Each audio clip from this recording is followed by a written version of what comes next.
Terus menurut versi-versi yang kita dengar dari guru-guru, dari para kiai, rata-rata niku ndamel periode kiamat kubra, ini kiamat setelah kehancuran langit bumi. Niku wonten periode pertama. Ini ku trompetan pertama itu melahirkan guncangan, terus dados kiamat kubra. Terus kedua niku bahas. Ini ku sebagian kiai, sebagian ulama nafsiran yaumatar jufur rodifah, rojifah tasawuhan apa rodifah. Kulu bu yauma idzin apa wajifah. Ini sami standar. Rata-rata ulama darani malaikat sing nyekel trompet utawi sing calon nyebut trompet malaikat Israfil. Karena kiamat itu sudah dekat. Niku sampai ada yang mengatakan bahwa trompet malaikat Israfil itu sudah di mulut, jadi wis di mulut. Karena apa? Nyebut. Dan semua ayat Quran menunjukkan memang kalau kiamat sudah dekat. Semua redaksi Quran niku semua menjelaskan bahwa kiamat itu sangat dekat. Nah, jenengan tangklet dari diinformasikan dekat. Nggih. Ben sampean gak salah paham. Dari diinformasikan dekat itu mulai zaman Rasulullah sampai sekarang maupun 1428 Hijriah. Hampir 16 abad. Niku mawon ngangge tahun Hijriah. Tapi lalu dalam masa ribuan lebih kok belum juga datang. Nah, ini pentingnya satu metode ilmiah. Rata-rata mufassir itu menafsirkan bahwa sesuatu yang pasti terjadi itu dekat. Nah, apapun jumlah waktu, kepanjangnya waktu, kalau pasti terjadi itu pasti dekat. Makanya dalam kitab-kitab kalau diterangkan ala inna sa'ata qarib bahwa kiamat itu dekat, mesti rata-rata mufassir mengatakan fa inna kulla atin qaribun, karena setiap yang akan datang pasti dihukumi dekat. Kayak kita ini dengan kematian. Kematian kita mungkin ada yang sampai umur 70 tahun, 60 tahun. Tapi karena kita ini pasti mati, itu seakan-akan asal eling mau nih grogi tenan. Eling tok nih apa? Grogi. Karena kita yakin itu pasti terjadi. Itu satu metode untuk menerangkan bahwa dekat itu karena mesti terjadi. Metode kedua niku berbanding dengan umur dunia.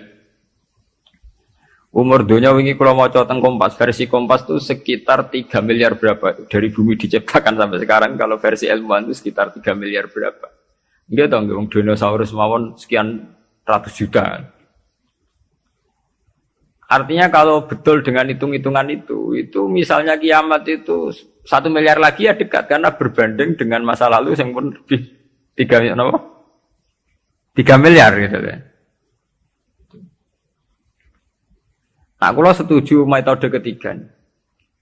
Metode ketiga, karena Allah itu abadi dan Allah itu azali. Itu melihat waktu itu, ya kalam hil basari huwa aqrab. Itu udah ada artinya semua. Dan teori ini cara kula paling dekat secara ilmiah, apalagi sekarang, secara sains, secara ilmiah. Misalnya ngeten.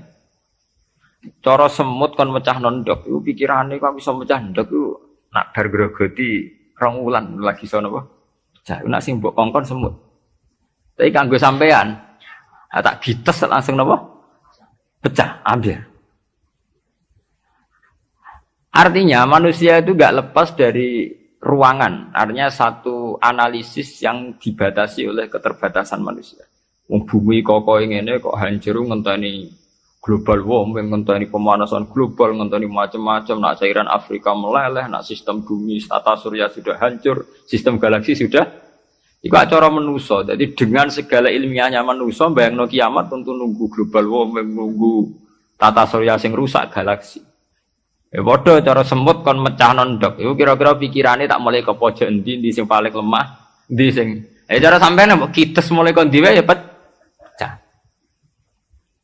Ya padha. Kowe ngrubahno gedung sing nganggo beton, nganggo cor, nak manual ya tak palu kondi supaya rubah. Tapi nganggo bom atom, cek mbok dakok endi wae ngene apa?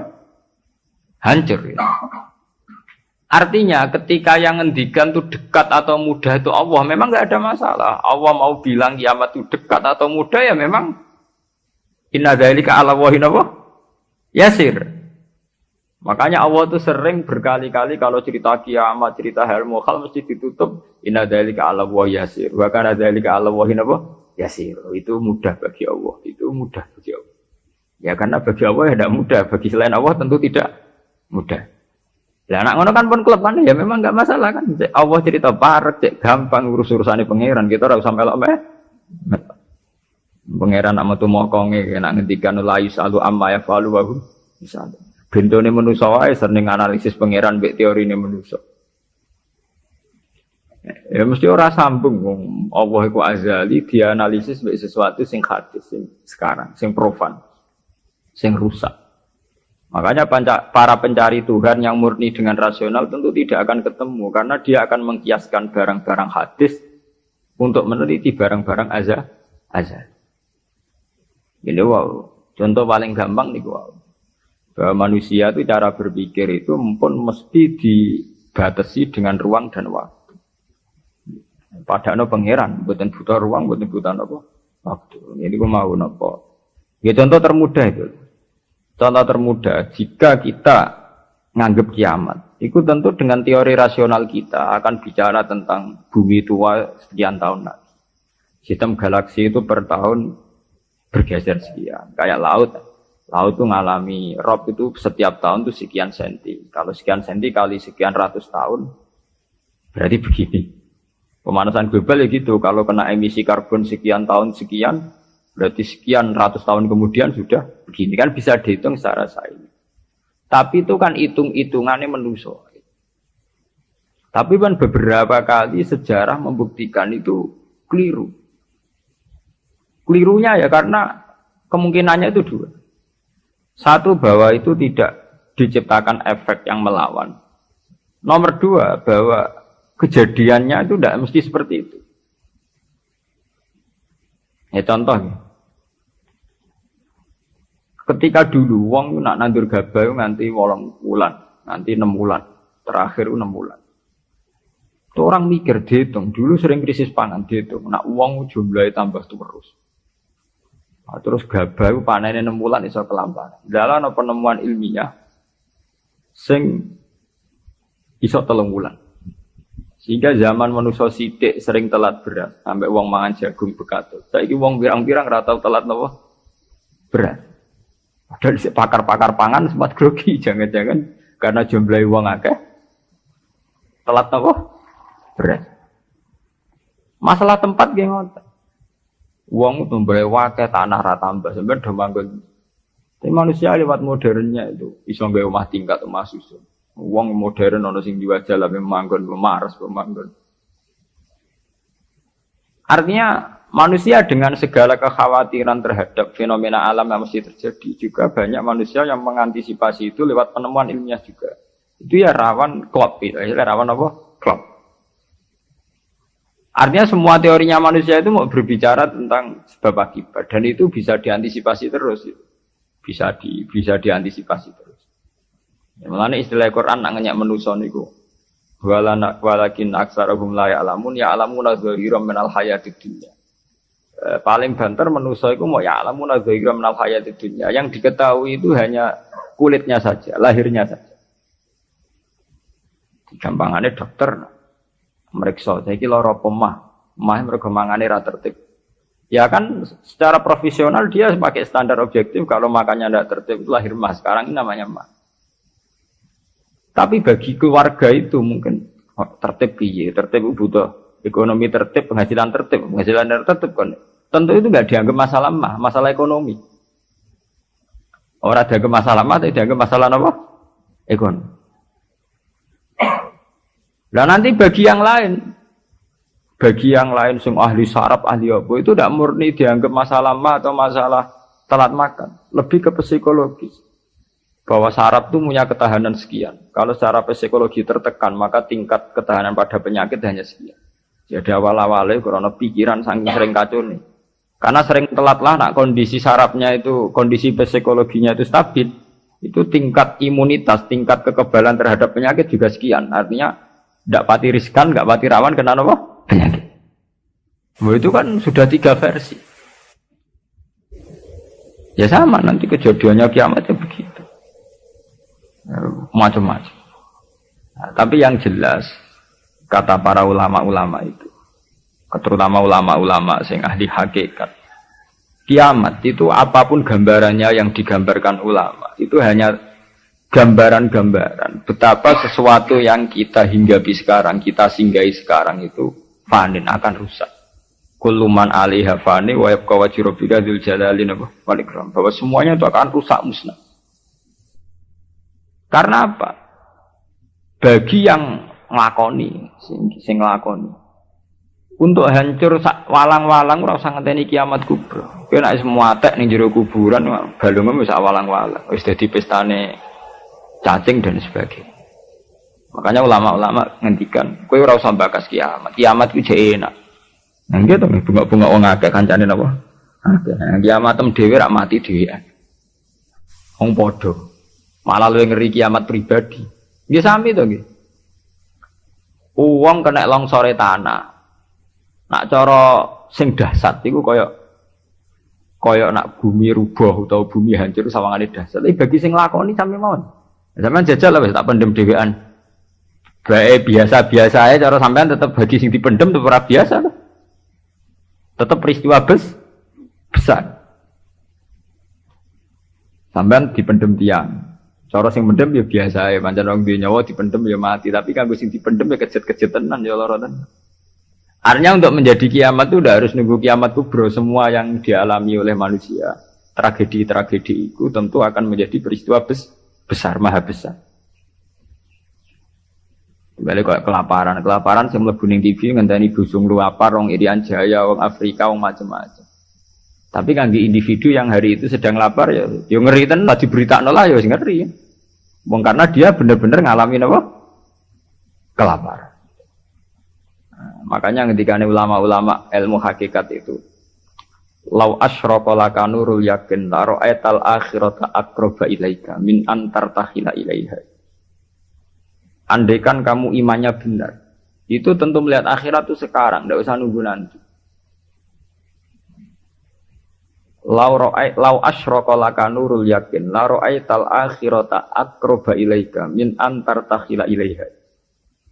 Andaikan kamu sudah sampai ainul yakin, hakul yakin, kamu melihat akhirat itu sekarang.